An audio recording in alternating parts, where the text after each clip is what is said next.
Human testicles vary in size, but new research finds the size and shape of your balls may explain more about you than you think. So today we are going to explain the shocking science behind human testes. Unlike an elephant where the testicles are deep within the body cavity, us primates have ours hanging outside of us in a sac. And compared to dolphins, whose testicles are huge and make up around 4% of their body weight, the equivalent of human testicles weighing roughly 9.9 pounds or 3 kilograms, you might think in general ours are small. But to understand more about our human testicle size and how your junk stacks up, we shouldn't be looking at other species like dolphins, but at our fellow primates. Relative to body weight, the human testicle is triple the size of a gorilla, but 1/5 that of a chimpanzee. The variation in testicle size amongst primates has to do with two scientific concepts: pre-mating and post-mating sexual selection. Pre-mating sexual selection in primates involves badges of status. These are physical traits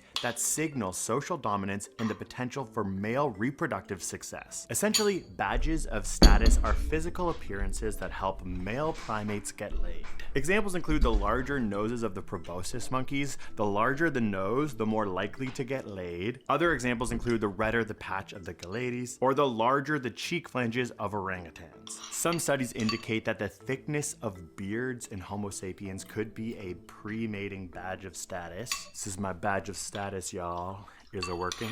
Ding. Delete that. Post-mating sexual selection has to do with the sexual selection that happens after the primates have gotten laid. For example, the quality and amount of sperm production happening within the testicles themselves. Male success relies on a combo of pre-mating success and post-mating success. What is fascinating is that research has found the showier the badge of status, the smaller the testicles. AKA large flange, small balls. Large nose, small balls. Redder the patch, smaller the testes. Being able to grow a beard?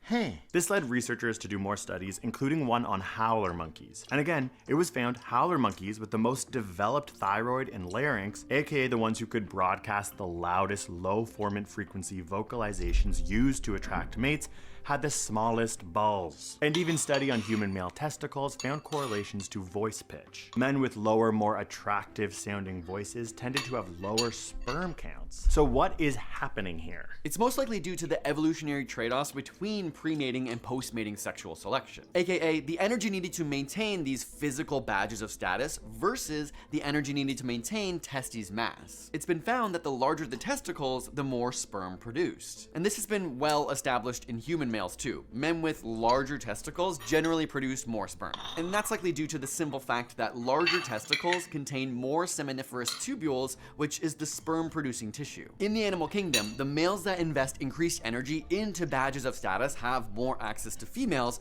therefore decreasing their need to invest in testicular size because there's less sperm competition between males. The big nose gets them laid, so they don't need bigger balls to produce more sperm. So, increased investment by males into badges of status decreases sperm competition, which then relaxes the selection pressure of sperm production, ultimately decreasing ball size. Make sense? Extrapolating to humans here, maybe men who can Makes grow sense. the thicker beards do have the smaller crown jewels. There is no adequate studies on this, but one survey and study found men with larger testes spent less time doing childcare, less time changing diapers, and less time looking after their family compared to men with smaller balls. Small balls equals better fathers? This does kind of link to other studies on primates. These find gorillas and colobos monkeys have smaller balls because they are more likely to mate exclusively, whereas apes who have sex with lots of partners like macaques have larger balls due to sperm competition.